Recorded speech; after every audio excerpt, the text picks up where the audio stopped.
اور ہم شامل کرتے ہیں اپنا سیگمنٹ حسب ڈاک، جس میں ہم اپنے چاہنے والوں کے پیغامات، ان کی ای میلز، ان کے میسیجز کو ہم شامل کرتے ہیں اور ان کا فیڈ بیک جو ہے وہ ہم تک پہنچتا ہے. تو شامل کرتے ہیں جی. سر آج سب سے پہلا ہمیں میسج آیا ہے پپلا میاں والی سے اور کیا ہے اعجاز احمد خان صاحب نے. کہتے ہیں السلام علیکم حسب حال ٹیم. وعلیکم السلام. کہتے ہیں عزیزی صاحب حسب حال کی ٹیم ایسے خوبصورت ستاروں کا جھرمٹ ہے کہ سب کی الگ الگ تعریف کرنا چاہتا ہوں، لیکن آپ کے پروگرام کا وقت محدود ہوتا ہے تو سب کو میری طرف سے سلام اور دعا. خط کو پروگرام میں شامل ضرور کیجیے گا، ہو سکے تو دلیپ کمار کے کردار کو بھی پروگرام کا حصہ بنائیں. واہ واہ واہ. اعجاز صاحب پہلی بات تو یہ ہے کہ آپ کا خط جناب شامل ہو گیا ہے. دوسری بات یہ ہے کہ آپ کی محبت کا بہت شکریہ. اور تیسری بات جو آپ نے کی ہے وہ بڑی مشکل ہے. بالکل. دلیپ کمار صاحب جو ہے نا جی، وہ پرفارمنگ آرٹ کے ایشیا کے آئنسٹائن ہوئے ہیں. اور جس طرح آئنسٹائن کا کوئی توڑ لے تو کر نہیں بن سکا، اسی طرح دلیپ صاحب کی جو پیروڈی ہے یا ان کی جو نقالی ہے بہت مشکل ہے. کئی دفعہ ہماری حسب حال ٹیم نے علی ممتاز صاحب یہ مشورہ دیا ہے کہ دلیپ صاحب کی نقالی کی جائے، ان کا گیٹ اپ کیا جائے، تو میں ایک دم ڈر کے کہہ دیتا ہوں کہ نہ کرو یار، تہاڈی مہربانی، جیڑی کوئی عزت بچ دی اوتھے بچا لو. دلیپ صاحب کی جو پرفارمنس ہے نا جی، بہت مشکل. یار عزیزی یہ تم نہیں کر سکتے کہ گاڑی روکو بھائی، گاڑی روکو، روکو گاڑی روکو. ہم جتنے کو ایکٹر ہیں نا، ہم صرف رکشہ روک سکتے ہیں، ہم گاڑی نہیں روک سکتے. اچھا جی، دوسرا میسج ہمیں کیا ہے تنویر شہریار صاحب نے. کہتے ہیں السلام علیکم حسب حال ٹیم. وعلیکم السلام تنویر صاحب. کہتے ہیں علی ممتاز صاحب، حکومت نے آئی ایم ایف کی آڑ میں پینشنرز کو عذاب میں ڈال دیا ہے. حالانکہ بڑھاپے میں علاج اور ادویات کا خرچہ بہت بڑھ جاتا ہے، لیکن پینشنرز کا میڈیکل الاؤنس کئی سال سے فریز ہے. نچلے گریڈ میں ریٹائرڈ بزرگوں کو تو پینشن اتنی بھی نہیں کہ وہ ادویات خرید سکیں. جی بالکل. دیکھیے ہمارے ملک میں بدقسمتی سے پالیسیز میں رد و بدل ہوتا رہتا ہے. کبھی پالیسی یہ ہے کہ آپ کو ادویات فری ملیں گی، اور کبھی گزشتہ دور حکومت میں اگر میں نظر ڈالوں تو ایک ایسی بھی پالیسی سامنے آئی تھی جہاں پر لوگوں کی طرف سے شکایات موصول ہوئی کہ کینسر کے مرض میں مبتلا لوگوں کو فری ادویات نہیں مل رہی تھیں. اب جہاں تک یہ پینشنرز کی بات ہے تو یہ ہمارے بڑے ہیں، ہمارے بزرگ ہیں جن پر لوگوں کا انحصار رہا ہے، اور اس بزرگی میں اگر وہ لوگوں پہ ڈیپینڈنٹ ہو جائیں گے تو یقیناً ان کے لیے ایک مشکل مرحلہ ہے، کیونکہ وہ اس میں سے کبھی زندگی میں گزرے نہیں ہیں. تو کوشش یہی ہونی چاہیے کہ ان کے لیے زیادہ سے زیادہ کچھ پالیسیز لائی جائیں، ان کی مدد کی جائے، اور اگر کوئی پہلے سے پالیسیز تھیں تو ان کی کنٹینیوٹی بہت زیادہ ضروری ہے تاکہ وہ انڈیپینڈنٹلی سر اٹھا کر زندگی جئیں. اور یقیناً ہمارے بڑے ہیں تو ان کے لیے اگر ہم کچھ کریں گے تو ہم سب کو دعائیں ہی دیں گے. ہاں جی، پہلی کی پہلی جو ہے وہ بیچارے بڑی مشکل سے پورا مہینہ نکالنا ہوتا ہے انہوں نے، تو یہی ہوتا ہے. کچھ دیر بعد پالیسی بدل جاندی. میں تو ایمان سے کسی وقت سمجھتا ہوں کہ یار پالیسی ہے یا لیڈیز میک اپ ہے. کدی خوش ہوندہ ہے کدی خوش ہوندہ ہے، سمجھ نہیں آتی ہے. تو اس حوالے سے یہ جو بزرگ لوگ ہیں یا اس طرح کے جو سینسٹیو معاملات ہیں، وہاں پہ تو میرا خیال ہے کنٹینیو رکھنا چاہیے ہر حکومت کو. ہاں جی بالکل صحیح. اچھا جی، اگلا میسج ہمیں کیا ہے عدیل مفتی صاحب نے اور آیا ہے وزیر آباد سے. کہتے ہیں السلام علیکم حسب حال ٹیم. وعلیکم السلام. کہتے ہیں عزیزی صاحب، میں نے رانا اشرف صاحب سے پوچھنا تھا کہ جیسے پلسٹر کے لیے سیمنٹ اور ریت کا 1/4 کا مسالہ بنتا ہے، اس حساب سے مٹی کی لپائی کے لیے کیا فارمولا ہوگا؟ عزیزی میرا خیال ہے عدیل صاحب مجھ سے گارے کا مسالہ پوچھ رہے ہیں. اور تمہارا کیا خیال ہے تم سے H2SO4 کا فارمولا پوچھیں؟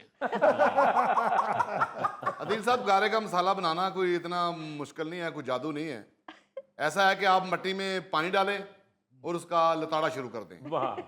جب آپ کی اتنی ٹانگیں گارے سے بھر جائیں تو سمجھ لیں کہ گارا تیار ہے. کیا بات. واہ واہ واہ واہ یار، کتنا آسان فارمولا بتایا رانا صاحب نے. واہ واہ واہ.